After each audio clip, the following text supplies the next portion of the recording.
Bonjour, euh, je vais essayer de corriger une série de physique nucléaire, noyau, masse et énergie pour la révision des devoirs numéro 2, pour les classes sciences maths, PC et SVT. Donc l'exercice numéro 1, l'utilisation médicale des rayonnements nucléaires. Bien sûr, vous trouvez la série dans la boîte de réception sous forme de PDF. Donc ici, on a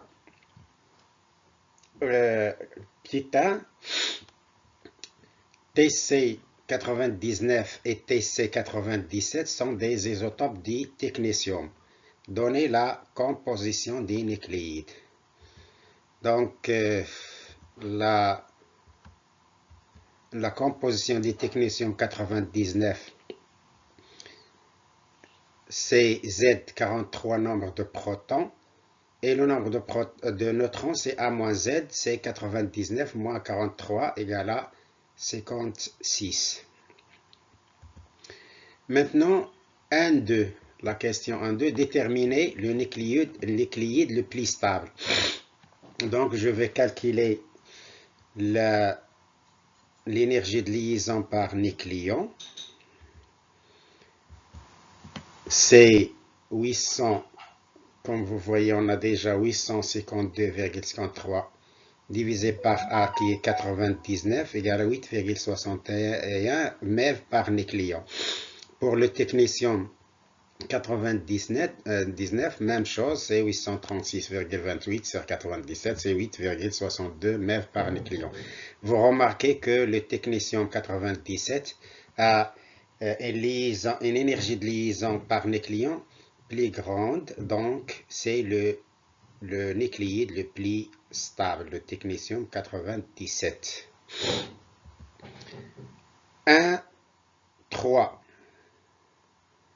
Maintenant, l'équation de désintégration du molybdène en précisant le type de rayonnement émis. On va utiliser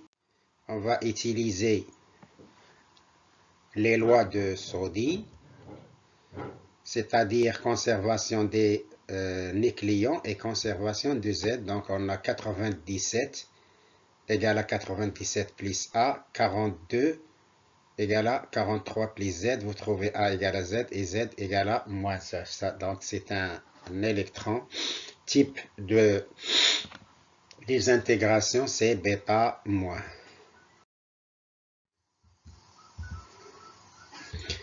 Question 2. Justifier que la constante radioactive du technétium est 3,21 10 à la puissance moins 5 secondes moins 1. Vous savez bien que lambda égale à ln, le logarithme népérien de 2 sur T1 demi. Et on calcule, bien sûr. On trouve, ici c'est 6 heures fois 3600 secondes. On trouve 3,21 10 à la puissance moins 5 secondes moins 1. 2. Déterminer le nombre N0 des noyaux qui ont été injectés. On sait que A0 égale à lambda N0. N0 égale à A0 sur lambda. Ici, regardez, il faut que lambda doit être en seconde moins 1. Tout calcul fait, on trouve que N0 égale à 1,557 10 à la puissance 8. 2, 3. Déterminer en heure la valeur de T1. On sait que A1 égale à A0 exponentiellement lambda T1, soit A1 sur A0 égale à E moins lambda T1. On va introduire le ln pour éliminer l'exponentielle. On trouve moins lambda T1. En inverse, on trouve T1 égale à 1 sur lambda ln de A0 sur A1 avec A1 égale à 0 A0. 0,6 à 0 et on trouve bien sûr à l'application numérique T1 c'est 15 913,51 ou bien 1,59 10 à la puissance 4 secondes. On divise par 3600 pour obtenir T1 en heure, c'est 4,42 heures.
Exercice 2.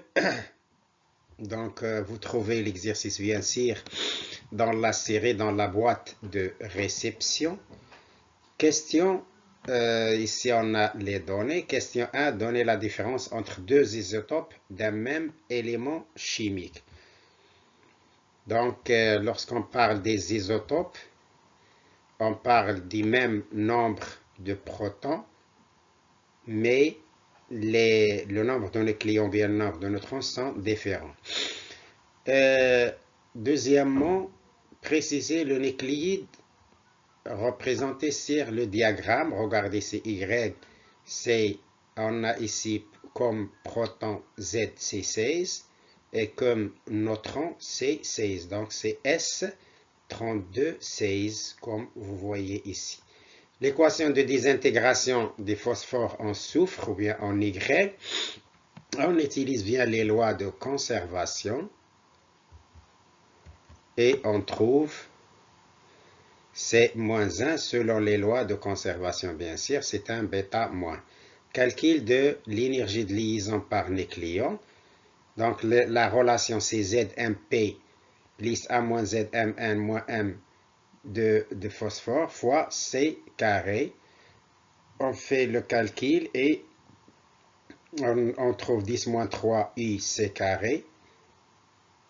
Donc, égal à 9,085 fois 10 fois 931,5 MeV c'est moins 2 C carré pour convertir l'énergie par liaison en MeV par nucléon. On trouve 8,46 bien sûr. Maintenant, la question 3.2. Déterminez en justifiant votre réponse le nucléide le plus stable parmi les deux nucléides. Donc, on a pour le phosphore, c'est 8,46. Pour X, on a 8,35. Vous voyez bien sûr que le phosphore a une énergie de liaison par nucléon plus grande que celle de X. Donc, c'est le plus stable. 3. Déterminons en jour, c'est 4, c'est la question 4. Déterminons en jour, T en jour pour que l'effet du médicament s'annule. Ici, c'est bien 4, c'est 4 ici. Toujours le laser. On a A égale à A0 sur 100. A, c'est A0 sur 100 égale à A0 exponentielle moins lambda T. C'est la loi de décroissance radioactive.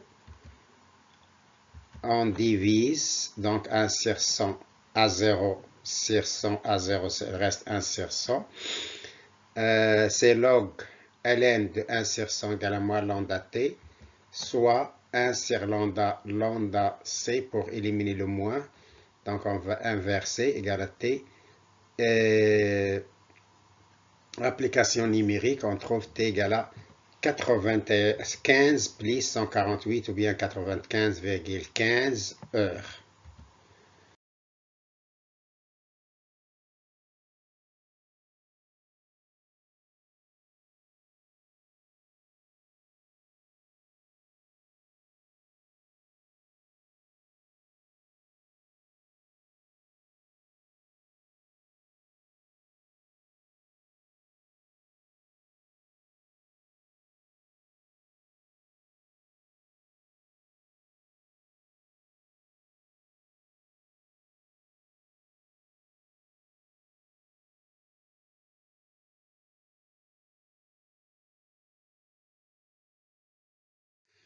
Maintenant, je passe à l'exercice 3. L'exercice 3, bien sûr, les géologues et les astronomes utilisent la méthode datation potassium-argon. Donc, on va parler de potassium. 1. Étude de désintégration des nucléides des nucléides potassium 40. Le noyau potassium 40 est radioactif, duquel résulte un noyau d'argon. Donc, l'équation, en utilisant les lois de conservation, c'est très simple.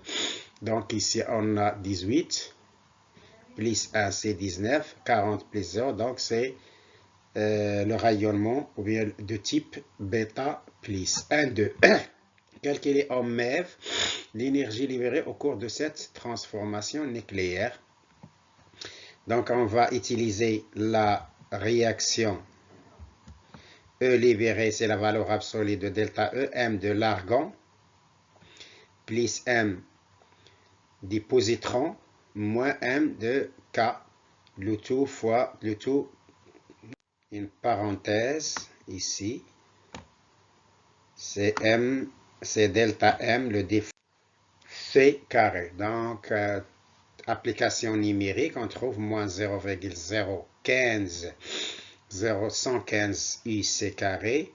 Transformation en MeV, on multiplie par 931,5, vous avez déjà 931,5, et vous trouvez bien sûr l'énergie libérée, c'est 10,71 MeV. Deuxièmement, détermination de l'âge d'une roche en basalte. Donc, les données, ici, l'analyse d'un échantillon nous donne MK égale 1,57 mg de potassium et MAR égale à 0,025 mg. Donc, on utilise la loi de décroissance radioactive. On divise et on a normalement, d'après les données, NK égale à NK sur NA, MK sur MK. Donc, on trouve que NK, le nombre de potassium, c'est M, la masse de K, fois la masse molaire sur NA. Même chose, MAR fois MA, la masse molaire. Donc, NAR, c'est NK, nous donne la question NA sur MK fois K égale à, lorsqu'on simplifie, NA, et on a, d'après les données, la masse molaire de AR égale à la masse molaire de K. Donc, il nous reste MAR sur MK. On remplace dans notre... Donc, 1 ici devient NK sur NK plus NAR. J'inverse pour éliminer lambda. J'introduis ln. Donc, 1 sur lambda ln de NK plus NAR égale à N sur NK égale à T. Donc, lambda, on a lambda égale à ln de 2 sur T1 demi. D'après 2, on aura T égale à T1 demi sur ln de 2. ln de 1 plus NAR sur NK. Maintenant, c'est l'application numérique. Donc, c'est... À fin de compte, on trouve T égale à 2,96 10 à la puissance 7 ohm.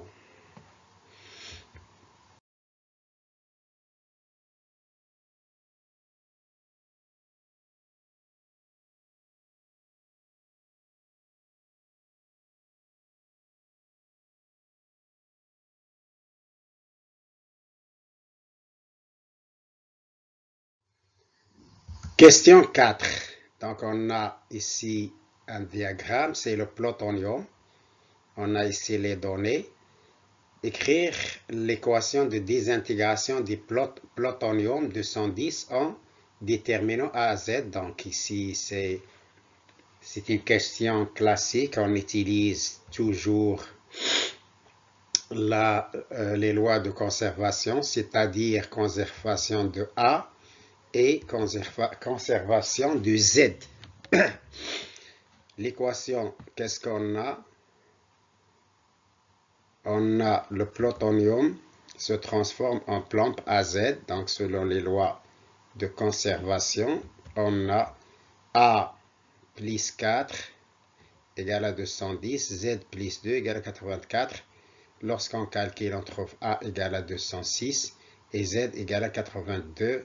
Donc le plomb, c'est 206, c'est 206 comme nucléon et 82 comme proton.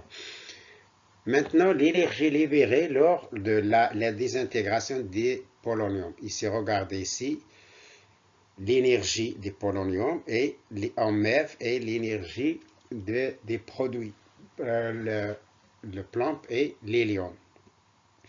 Donc ici, c'est 1,955 318 10 à la puissance 5 moins 1,955 372 10 à la puissance 5 qui est en MeV directement. Donc c'est tout calcul fait, lorsqu'on calcule, on trouve 5,4 MeV.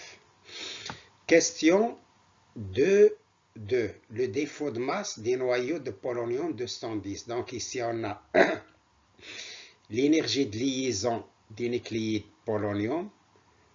C'est la différence entre ces deux. Donc on trouve le défaut de masse, c'est EL, la définition égale à delta M. Donc l'énergie de liaison, c'est cette valeur d'énergie moins cette valeur, on trouve 1644,8 MeV.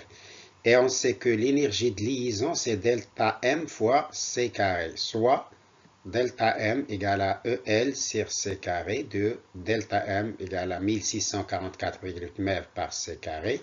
Et on sait aussi d'après les données que AI, une unité de masse atomique, c'est 931,41 MeV par C carré. Donc, on aura delta M en unité de masse atomique 1,7659 I. Aussi, d'après les données, on a un I et c'est 1,66 10 à la puissance moins 27 kg. Ainsi, on trouve delta M, c'est 1,7659 fois 1,70 moins 27. On trouve 2,93 10 à la puissance moins 27 kg. C'est la question 2.2. On passe à la question 3.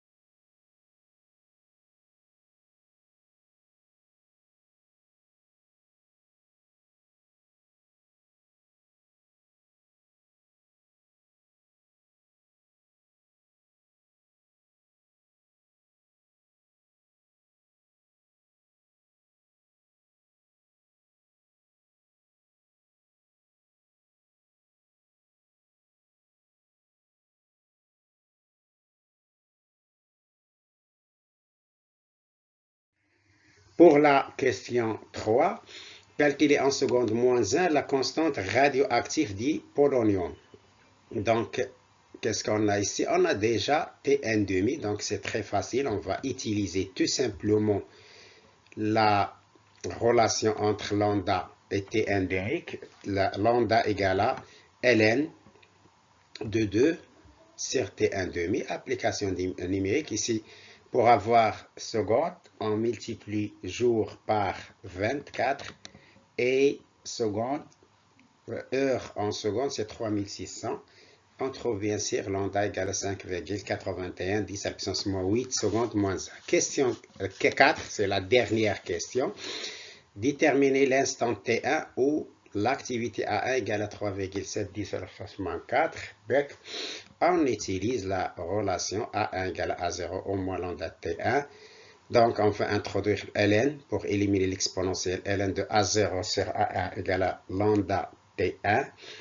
Où lambda, on sait que lambda égale à ln de 2 sur T1,5. Donc, T1 égale à T1,5 sur ln de 2. ln2A0 sur A1. Application numérique, on trouve bien sûr 3197,82 jours. Maintenant, on a bien sûr terminé l'exercice 4. On passe à l'exercice 5. Fait la désintégration de l'iridium 192. Donc, la chirithérapie est une technique qui consiste à traiter des tumeurs cancéreuses par insertion d'une source radioactive, etc., qui contient, utilisé pour cette technique, de l'iridium. Donc, la source radioactive émet le rayonnement qui détruisent les cellules tumorales qu'il traverse lors du traitement d'une tumeur. L'iridium 192 donne essentiellement par désintégration un noyau de platine et une particule chargée avec une émission d'un rayonnement gamma. Donc, on a les données ici, T1,5 64 jours et en secondes. Premièrement, déterminer la composition des noyaux de l'iridium. Donc, c'est très simple. On a bien sûr 77 Z et A-Z, nombre de protons, et A-Z, c'est-à-dire le nombre de neutrons, c'est 115. Deuxièmement, l'équation de la réaction de désintégration, on a 192, en utilisant bien les lois de Soddy, 192, 77. Et ici, on trouve type d'intégration, c'est bêta moins. Donc, 192 plus 0, c'est 192. 18 moins 1, c'est 77.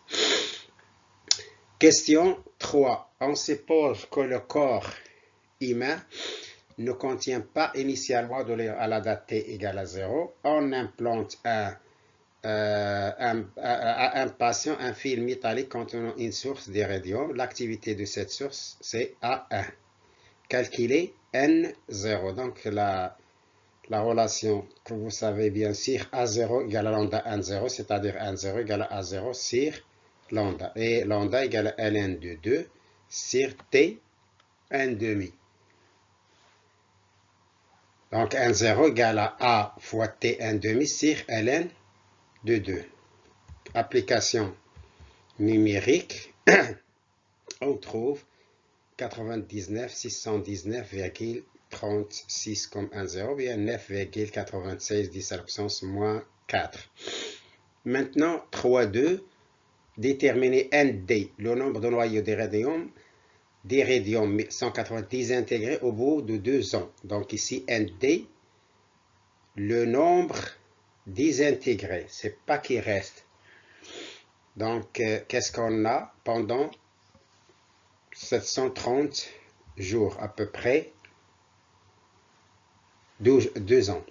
Donc, on sait que ND désintégré, c'est N0 initial moins NT qui reste. Et N de T, d'après la loi de décroissance radioactive, c'est N0 exponentielle E moins lambda T, soit NT égale à N0 moins N0 E moins lambda T.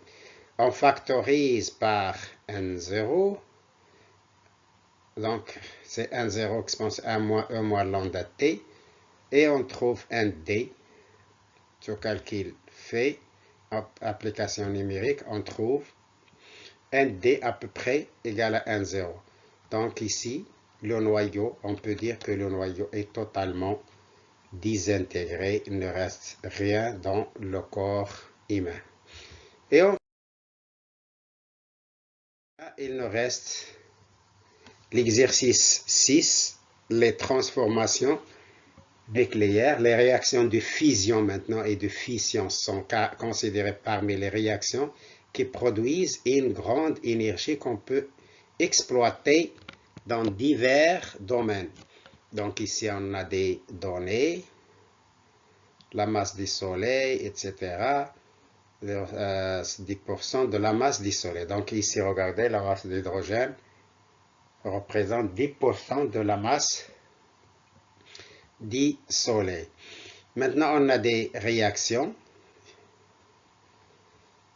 La première question 1 d'identifier parmi celles correspond à la réaction de fusion. La fusion, c'est à partir de deux noyaux légers, de deux nucléides légers, on peut avoir ou bien produire un noyau lourd.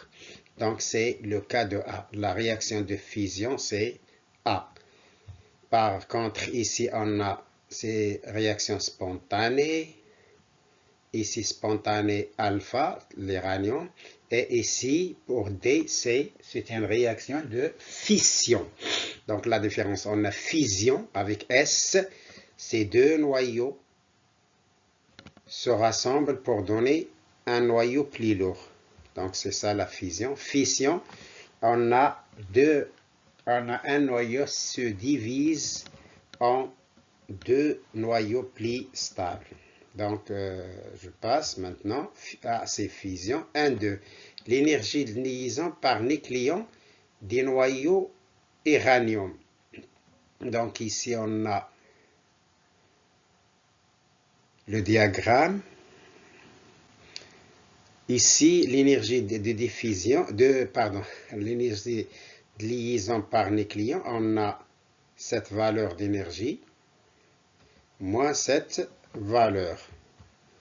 On vous donne, regardez ici, c'est 1790 MeV. Donc ça, cette valeur 2,21 625 moins 2,19 835. On trouve 1790, on divise par A 235, on trouve 7,62 MeV par nucléon. Maintenant, question 1, 2, 2. L'énergie delta E0 produite par la réaction D. La réaction D, c'est la réaction de fission. Donc, d'après le diagramme, c'est cette valeur qui se trouve au-dessous, et ici au-dessus. Donc, c'est 2,19 655 moins 2,19 835 MeV. Donc, on trouve,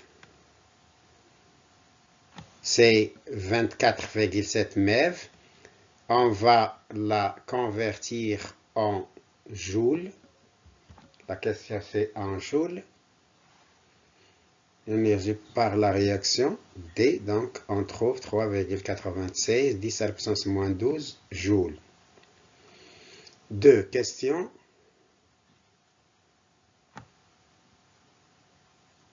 En joules ici, produite par cette transformation.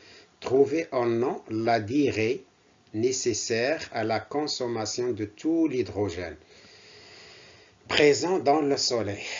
On a ici ces 4 hydrogènes pour l'énergie. Calcul, c'est M2HE plus M2 d'un positron moins 4MH. Donc, on a ici on a déjà la parenthèse, oui, on a ici delta E, c'est pour 4 nucléides d'hydrogène. Tout d'abord, l'énergie libérée par un noyau d'hydrogène, c'est E'. On a ici 4 hydrogènes, donc c'est delta E divisé par 4. Et l'énergie libérée par N noyaux dans le Soleil, c'est E égale à N fois E'. Avec N, c'est la masse M d'hydrogène sur la masse d'un nucléide d'un noyau d'hydrogène.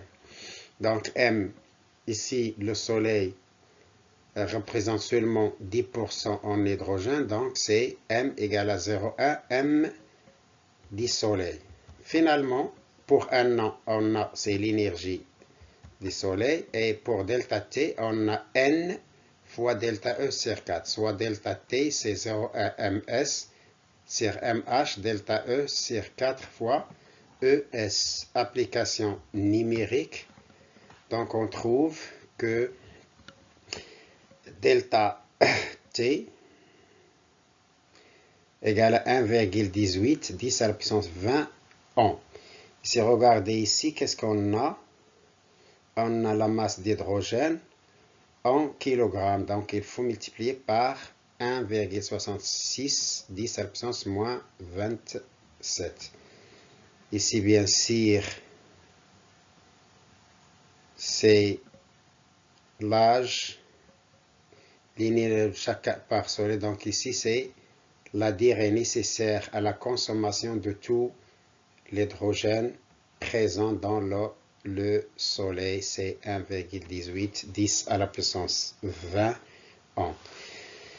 Merci merci de votre attention et bien sûr à une autre série de révisions, Inch'Allah. Shukran.